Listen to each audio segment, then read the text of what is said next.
Ecuador y Colombia están al borde de una guerra de aranceles. El primero en atacar fue el presidente Daniel Noboa, pues anunció un aumento del 30% de impuestos a algunos productos colombianos que aplicaría desde el 1 de febrero.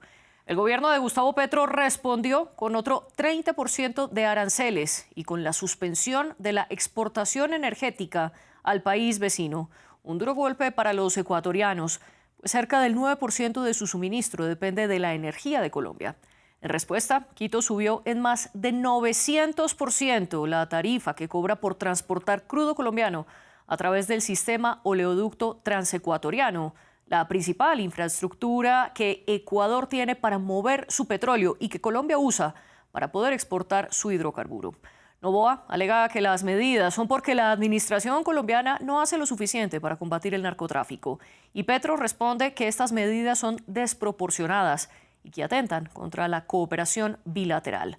¿Hasta dónde llegará la tensión entre ambos países? ¿Y qué tanto influye la presión de Donald Trump en todo esto? Es lo que nos preguntamos y discutimos en el debate de hoy en France 24. Yo soy María Clara Calle y le doy la bienvenida a nuestros tres invitados de hoy. En nuestro estudio en Bogotá nos acompaña Luis Carlos Ramírez. Él es profesor de Comercio y Negocios Internacionales, además socio director de la consultora CID Pro Consulting. Desde Quito está con nosotros Juan Esteban Guarderas, abogado con maestría en finanzas y estrategia, además ex consejero principal del Consejo de Participación Ciudadana y Control Social de Ecuador. Y en otro lugar de Bogotá, de manera remota, nos acompaña también Henry Amorocho, consultor y docente de Hacienda Pública, Tributación y Control Fiscal. Un placer compartir esta mesa de trabajo con ustedes y también con todas las personas que nos están viendo y que nos están escuchando. Todos los episodios de El Debate de France 24 en español los encuentran a través de Apple Podcasts, Spotify, Deezer y TuneIn. Luis Carlos, comienzo con usted y muy brevemente, ¿qué opina precisamente de todos estos aranceles o que todavía no están aplicando, hay que decirlo, sino estas amenazas de aranceles que se han intercambiado los dos países? Hola, muchas gracias por la invitación. Pienso que es desafortunado el tener un episodio de estos entre un par de socios comerciales tradicionales, como lo han sido Ecuador y Colombia a lo largo de las décadas, diríamos, de los siglos.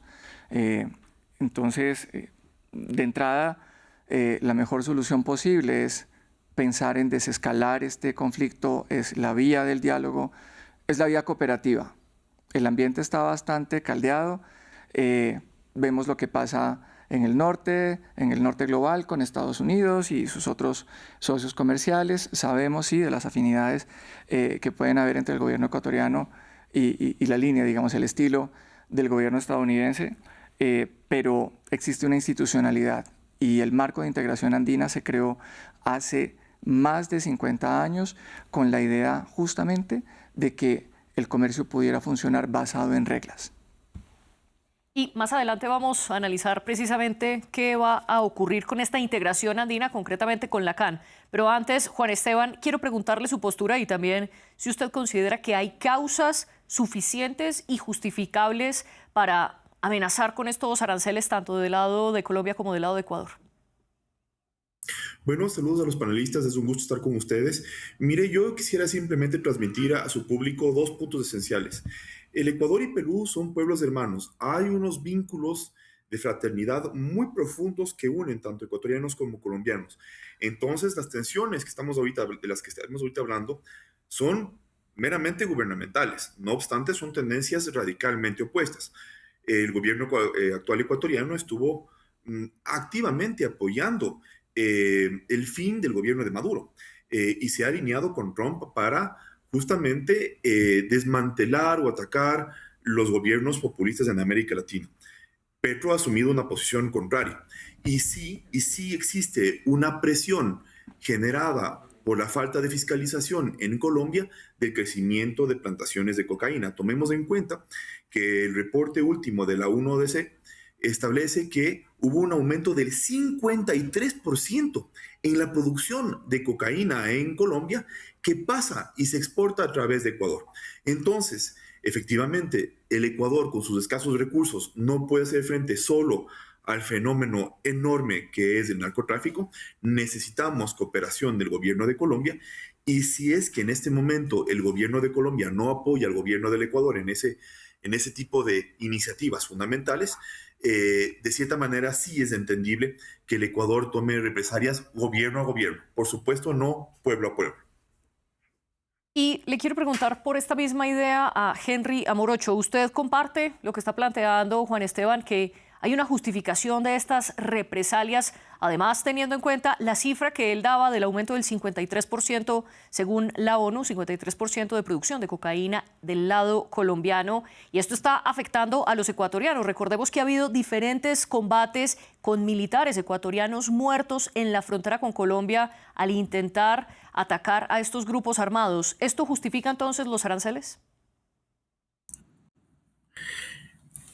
La contestación mía va indiscutiblemente ligada a la percepción que el tema es un tema en el fondo económico, porque lo que está básicamente dando la dinámica de esta situación es el hecho que se imponen aranceles, es decir, una situación de política económica de mercado para presionar una situación que es de solución, como bien lo decía ahorita el compañero panelista, que lo pueden hacer entre países hermanos por distintas posiciones, como son mirar la política de seguridad que desde luego se puede ver en la organización del Tratado de Cooperación Amazónico. Entonces, desde luego no me puedo manifestar de colocarme en acuerdo de que este tipo de situaciones se hagan entre países hermanos, entre países que ha existido la fraternalidad, la colaboración, porque desde luego es replicar algo que no se puede hacer en el mundo actual.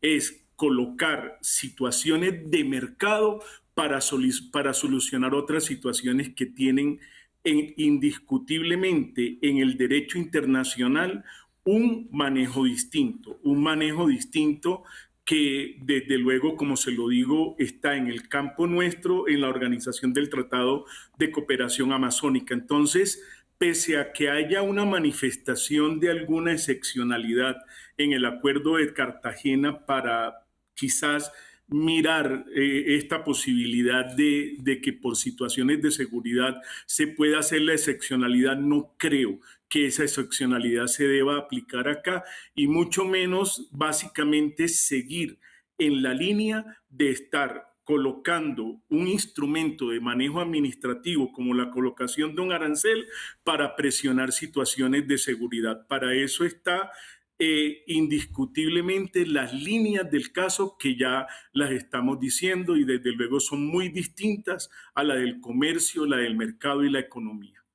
Usted mencionaba el acuerdo de Cartagena. Simplemente para contexto de nuestra audiencia, es con este acuerdo que se crea la Comunidad Andina, como bien lo decía usted, Luis Carlos, hace cerca de 50 años. Henry decía que no es buena idea utilizar políticas económicas para solucionar problemas de otra índole, en este caso de seguridad. Pero mi pregunta para usted, Luis Carlos, es, ¿no es eso justamente lo que hace Donald Trump, amenazar con aranceles para presionar situaciones políticas?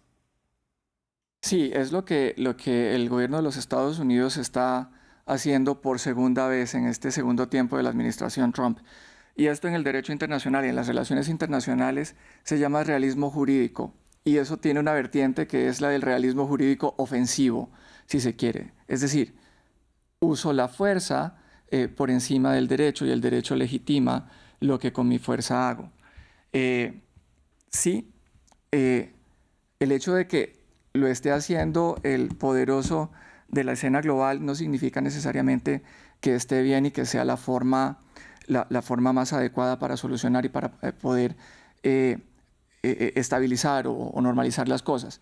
No se trata aquí de decir que ojo por ojo y el mundo quedará ciego, citando a Mahatma Gandhi, pero es la lógica de la cooperación. Cuando usted decide no cooperar y saltarse las normas, el precio puede ser el resultado. En pura lógica de derecho económico, en costos de transacción, son costos de transacción mucho más altos.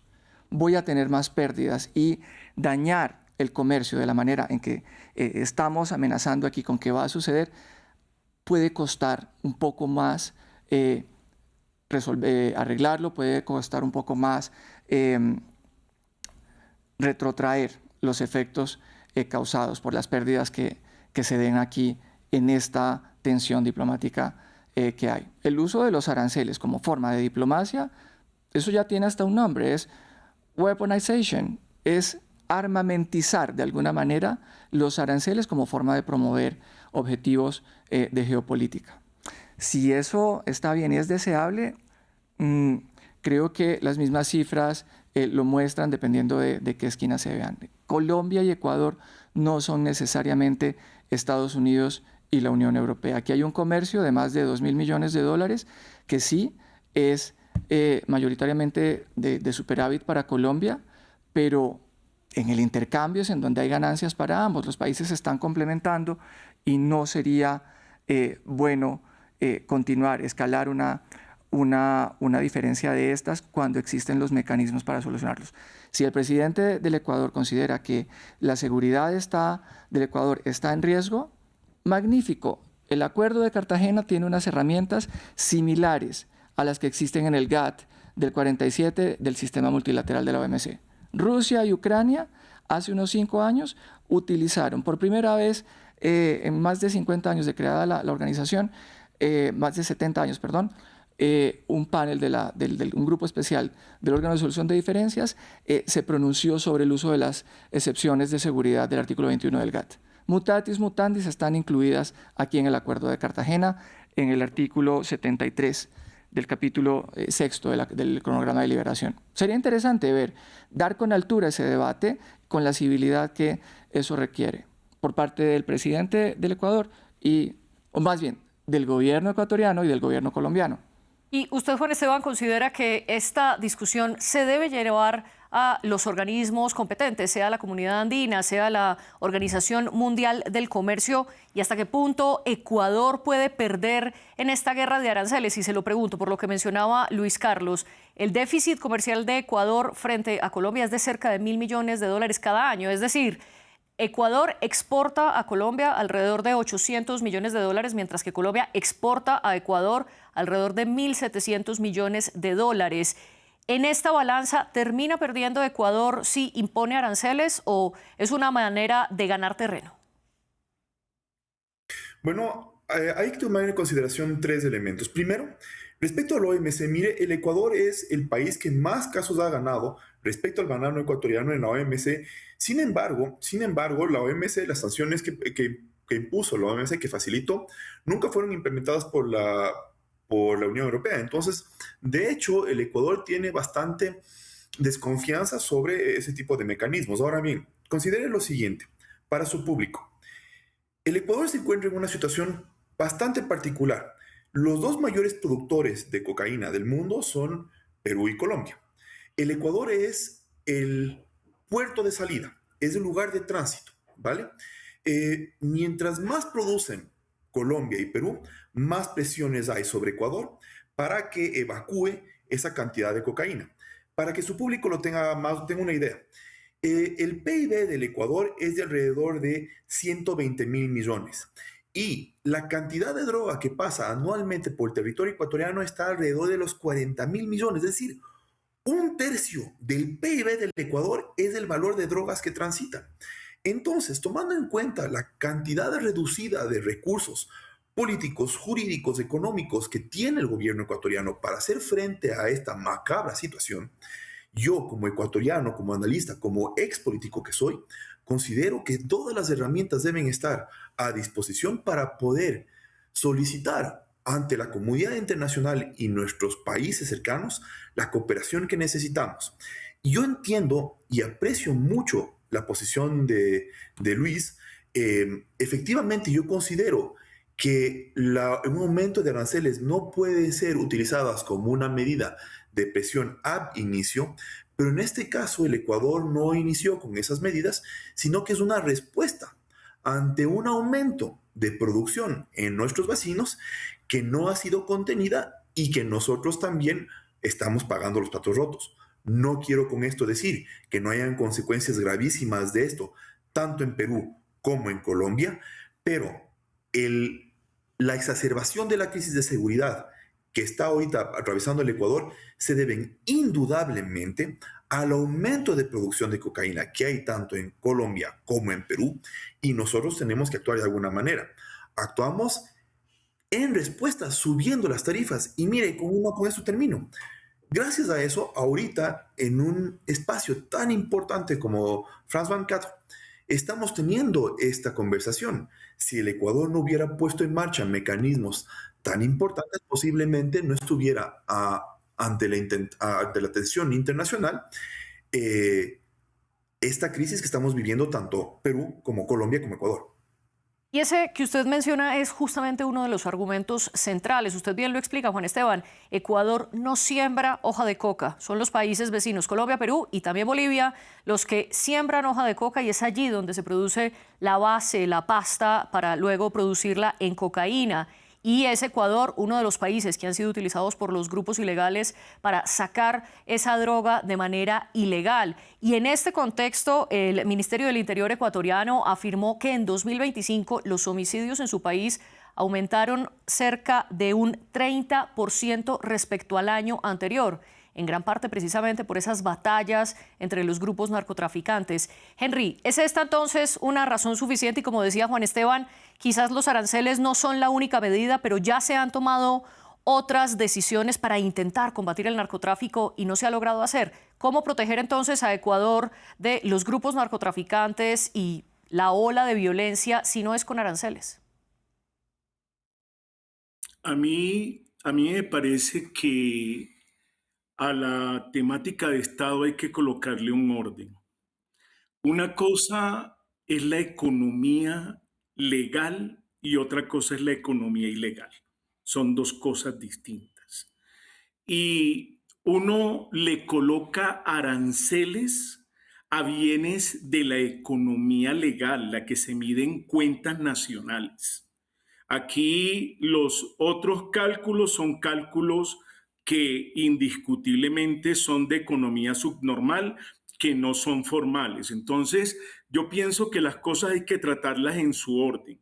Si nosotros tratamos bienes reales, bienes que se sienten, que están en las estadísticas, que van al Producto Interno Bruto, indiscutiblemente uno tiene que manejarlo con políticas de mercado. Pero cuando usted está ante este escenario, ¿sí?, de mirar una situación en la que ya se sale del área económica y entra al área de seguridad, indiscutiblemente tiene que ir a los mecanismos que existen en el derecho internacional, y desde luego yo iría totalmente a la parte del acuerdo que hay entre los países de la vertiente amazónica, sí, y desde luego en la misma comunidad andina de naciones. Entonces, señores, yo pienso que no podemos confundir la verdad, el asunto. Coloquemos a esto en el término que es. Si es comercio de bienes, le aplicamos aranceles, pero son políticas de seguridad.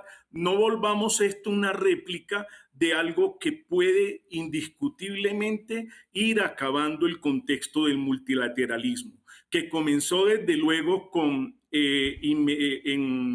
en el principio con el presidente Trump, pero es algo que no puede replicarse. Hay organismos que están diseñados para ello. Tenemos Comunidad Andina de Naciones, ahí estamos, nosotros nos podemos entender ahí. Está Organización Mundial de Comercio y está, si es para asuntos de seguridad, todo lo que tiene que ver con el acuerdo de cooperación amazónica. Entonces, no confundamos lo uno con lo otro, manejemos las cosas en orden. Si son bienes formales, manejemos política arancelaria, pero si hay unas situaciones que están en diferendo, para eso tenemos la Comunidad Andina de Naciones y el acuerdo de cooperación amazónica, y no entrar con políticas que van a ir en retaliaciones de un país y en retaliaciones de otros, y nos vamos a hacer daño entre uno y otro cuando definitivamente no es lo procedente. Todos ustedes han mostrado sus posturas a favor o en contra de estos aranceles. Quiero que nos movamos un paso más allá y le quiero preguntar a Luis Carlos, concretamente ¿cuál de los dos países puede salir perdiendo más con estos aranceles? ¿Ecuador, dada su dependencia de los suministros energéticos que importa desde Colombia? ¿O Colombia, por el alto valor que ahora tiene transportar su petróleo a través del oleoducto ecuatoriano para exportarlo, que además pasó de un costo de $3 por barril a $30 por barril? ¿Quién pierde entonces más? Yo creo que definitivamente, y no pretendo ser el árbitro de este debate, pero ambos están perdiendo, ambos van a perder más, porque lo que esto pone al descubierto también es la paradoja de las dependencias y las complementariedades. Colombia debería tener la infraestructura adecuada para poder mover su petróleo y exportarlo. Ecuador debería tener suficiente provisión, suministro de energía para no depender energéticamente. Esto es una cuestión de seguridad energética también. Y eso pone en una desventaja al Ecuador frente a Colombia. Como Colombia puede estar en desventaja respecto de ese tránsito y el uso de esta infraestructura. Ambas deberían ser cosas que con el tiempo cada país pudiera desarrollarlas para tener su propia autonomía, digamos, en términos de lo que necesitan utilizar. Pero me inclino a pensar que teniendo una balanza superavitaria a favor de Colombia, hay allí una simetría que podría, por lo menos en un corto plazo, jugar un poco más a favor del comercio en Colombia. Sin embargo, ambas partes estarían perdiendo. No habría sentido y por eso vale más la pena darse el desgaste en el debate judicial, legal, en lo jurídico.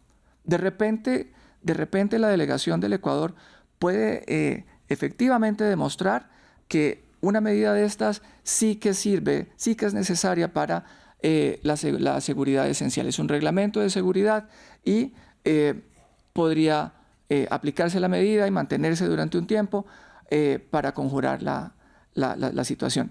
Pero no estoy seguro, no creo que esto vaya a ser posible. Yo fui por varios años asesor del despacho del ministro de Comercio en la Oficina de Asuntos Legales Internacionales y este tipo de diferencias no se solucionan de esa manera. Para el Ecuador es admitir una falla en el manejo de su política de seguridad, que la está trasladando al escenario del comercio.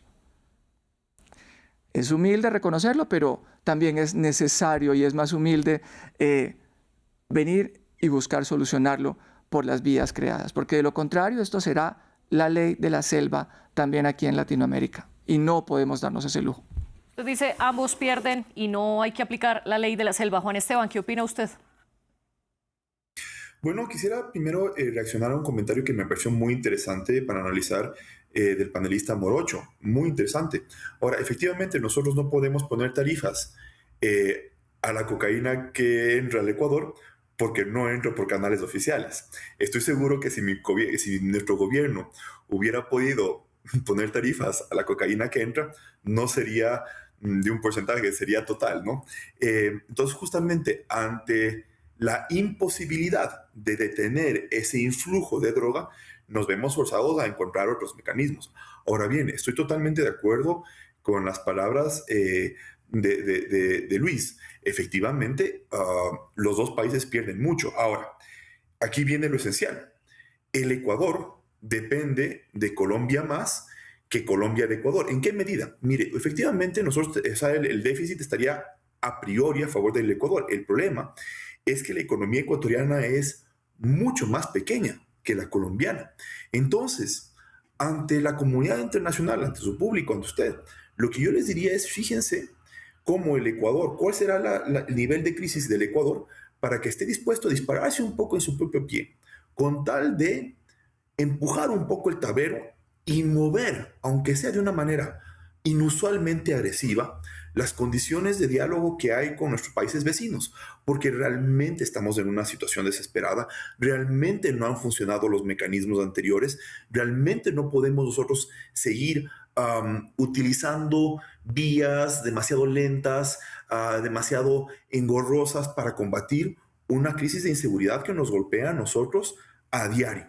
Entonces, mire, sí, para concluir, sí, Es cierto que el Ecuador, al imponer estas tarifas, estaría disparándose en su propio pie, pero francamente, tomando en cuenta el contexto y los mecanismos que teníamos a nuestro alcance, entiendo que tengamos que recurrir a estas medidas aparentemente extremas, pero es que necesitamos combatir con apoyo internacional el problema de inseguridad. Porque el Ecuador solo, con los recursos que tenemos del interno, no podemos. Necesitamos que haya mayor integración regional para combatir el problema del narcotráfico.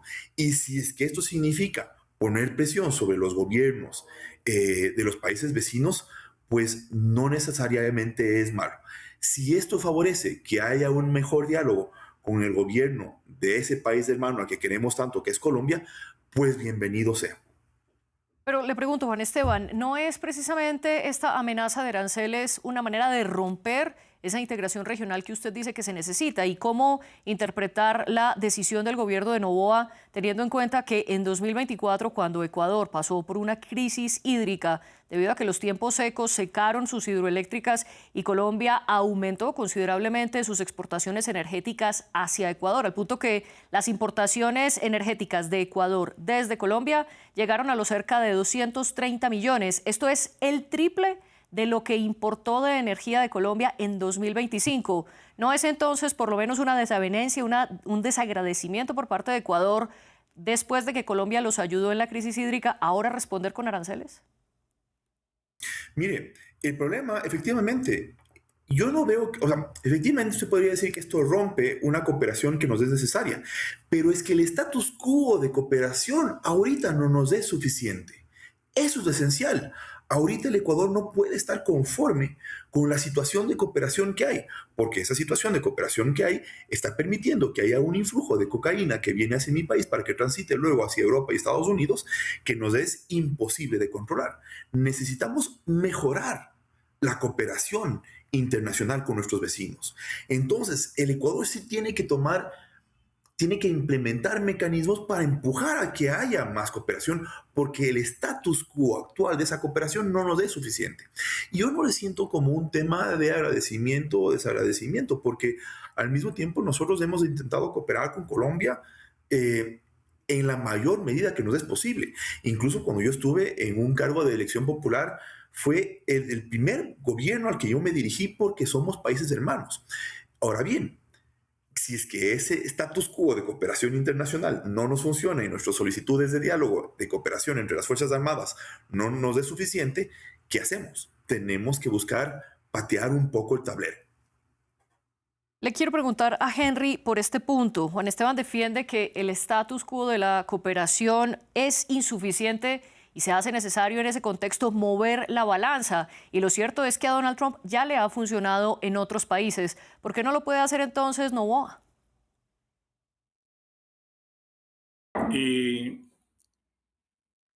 María, yo creo que las medidas de seguridad deben ser necesarias y útiles.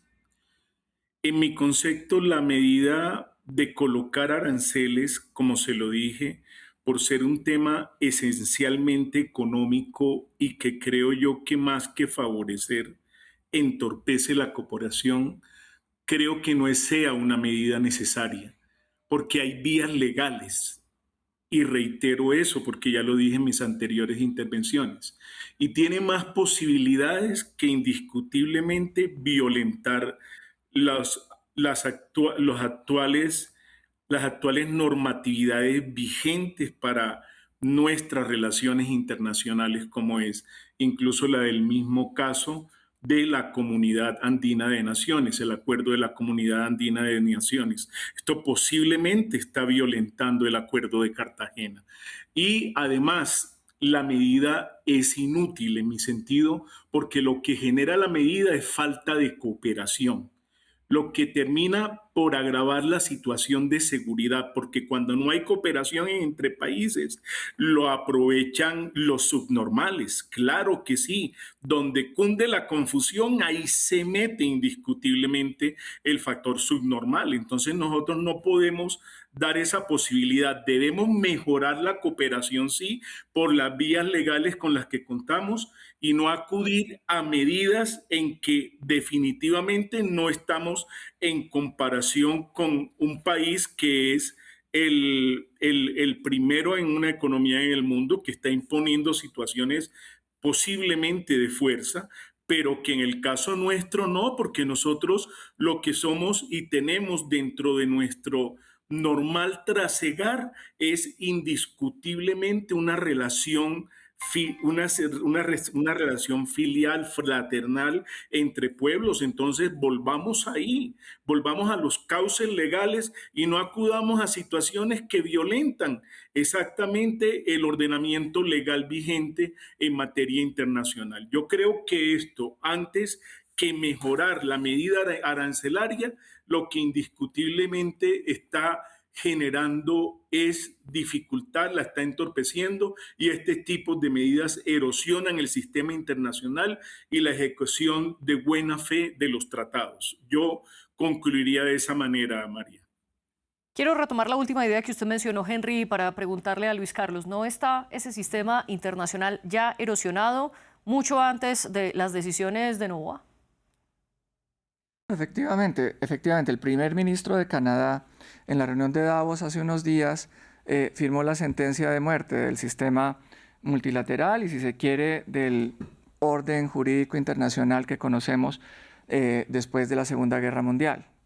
Salió a decir, difícilmente alguien confía hoy en el multilateralismo, Canadá se va a hacer más cercano a sus amigos más parecidos, a las potencias medianas, y el mismo Ian Bremmer, por ejemplo, del Eurasia Group, hace unos días, hablando de su forecast para 2026, decía, para nadie hoy está en duda que Estados Unidos se ha convertido en un elemento de difícil manejo y de difícil confianza dentro de la comunidad internacional, porque en cualquier momento puede disparar para cualquier lugar si quien está a su lado no se alinea con sus intereses.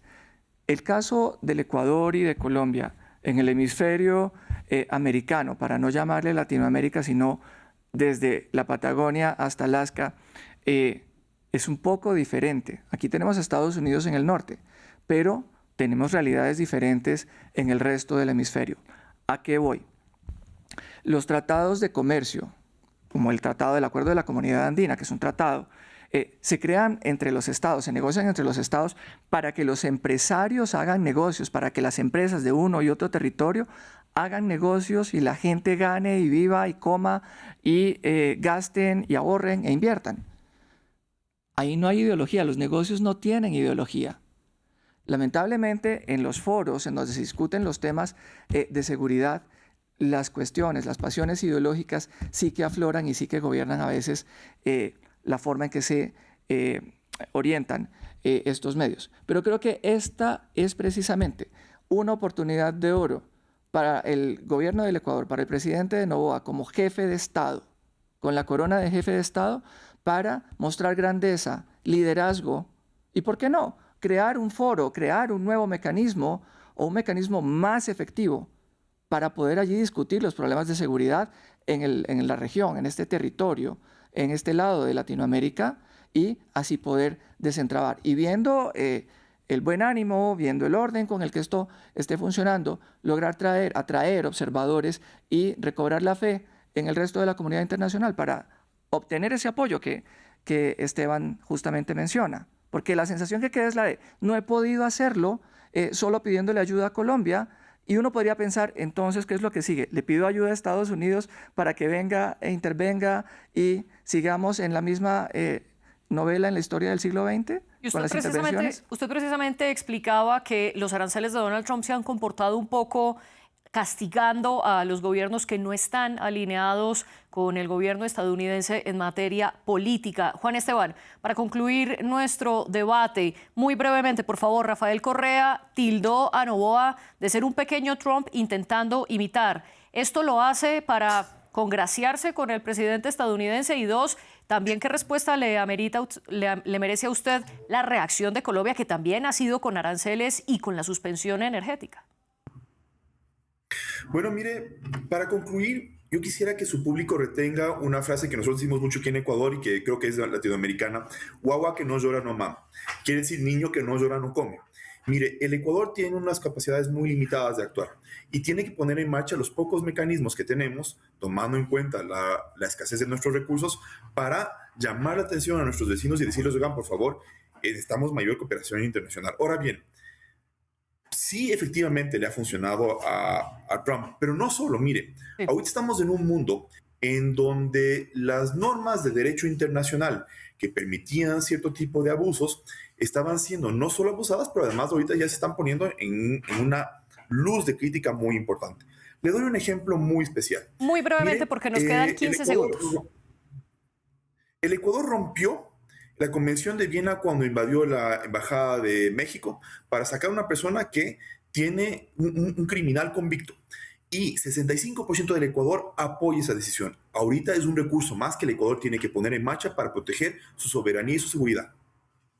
Luis Carlos Ramírez, Juan Esteban Guarderas y Henry Amorocho, les agradezco por mostrar sus argumentos aquí en el debate de France 24. La jefe de edición de este programa fue Laura Garzón y la productora de invitados Melissa San Miguel. Ustedes vean más en france24.com.